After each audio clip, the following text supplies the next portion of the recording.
Guys, this is Miss Farhat, your history teacher, and today we're going to continue talking about absolutism in Spain. So we're going to go through page 274. We're going to talk about, 246 and 247. So 246, we're going to talk about revolt in the Netherlands, and then we're going to continue 247, talking about Queen Elizabeth the First of England, and then we're going to continue with the Spanish Armada, finally the century of Spanish cultural flowering. So now we're gonna start here talking about revolt in the Netherlands. Okay, so about this, guys, we're talking still about King or Emperor or King Philip the Second of Spain. He was, as we said, he was like way wealthier than his father, and way wealthier than who also than if you remember Louis the 14th. Louis the 14th was like very wealthy man, but Philip II, the King of Spain, he was like way much wealthier than Louis the 14th. And as we said, he gained not only the Spanish lands, but also he gained the Spanish lands and the Spanish territories in the Americas, and also the Netherlands. Here something happened in the Netherlands because Philip II put his effort, or his efforts, all of his efforts, in centralizing and dominating, and he wanted to become the absolute monarch over Spain, and he wanted to spread Catholicism in Spain, and starting from there, so he gave his interest, all of his interest, to what? To Spain and Spanish land. This led to make the people of the Netherlands, now they're like thinking about their king as a man. He is not like giving them any attention. You're just giving the attention for the land of this for the Spanish lands in Americas and here, and you're not taking care of the Netherlands or its people. So now the people are angry, and they start a revolt. Or what is the meaning of a revolt? Going against the ruler. So they want now to go as revolt against revolt against Philip II. Now, he said that it's the center of trade. Let me show you here from the book. They're saying that Netherlands was the center of trading here. So guys, focus, we're talking about the Netherlands here. He's saying that the Netherlands is the center of trade, or not he, at that time. Netherlands, as you can see, it's next to the North Sea in the map, like behind the words.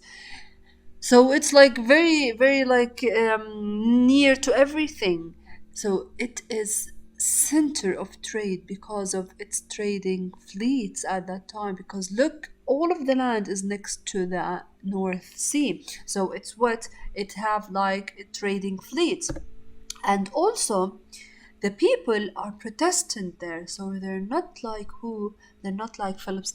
Philip II, as we said, he was so passionate about Catholicism, and especially about Roman Catholic Church. Roman Catholic Church is against the Protestants, guys.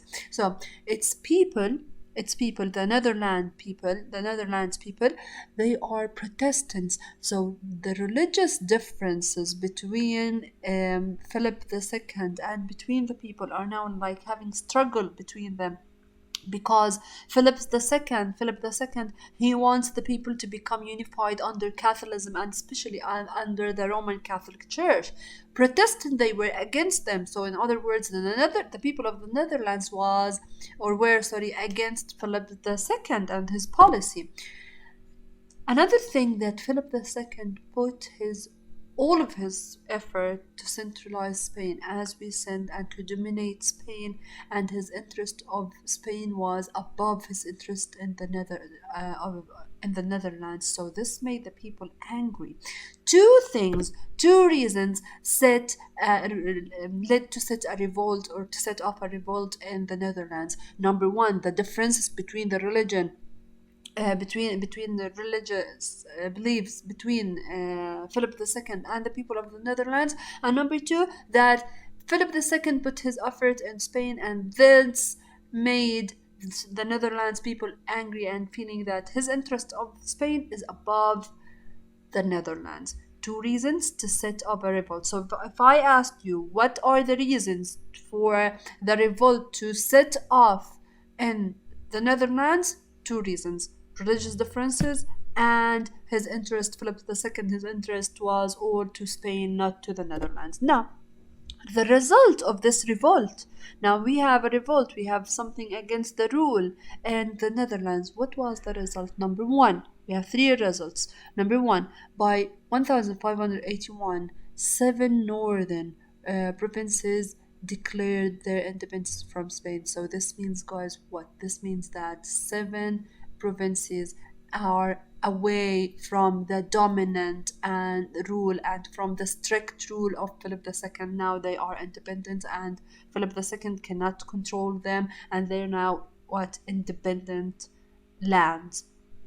Number two, more than 18,000 Protestants were killed by the Spanish army. Why? Because the Spanish army was sent by Philip II, who is passionate about the Roman Catholic Church, and anyone who is Protestant, you must kill. So the Spanish army killed more than 18,000 Protestants just because of their religion. So the religious differences between Philip II and the people of the Netherlands was a huge reason to set up this revolt, because eventually they will kill anyone who will not accept to go back to Catholicism, or sorry, to the Roman Catholic Church. So the result of the revolt, that the army killed more than 18,000. Number three, Netherlands. The Netherlands and England are now angry from Spain. Can you guess why? Again, because of the religion.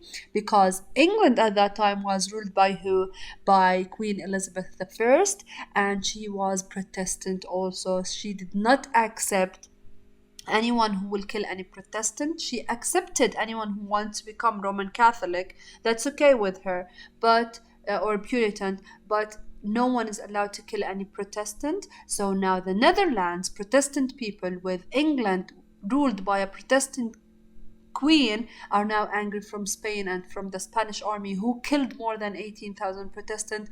And by the year of 1581, seven provinces declared their independence from the Spanish dominant ruler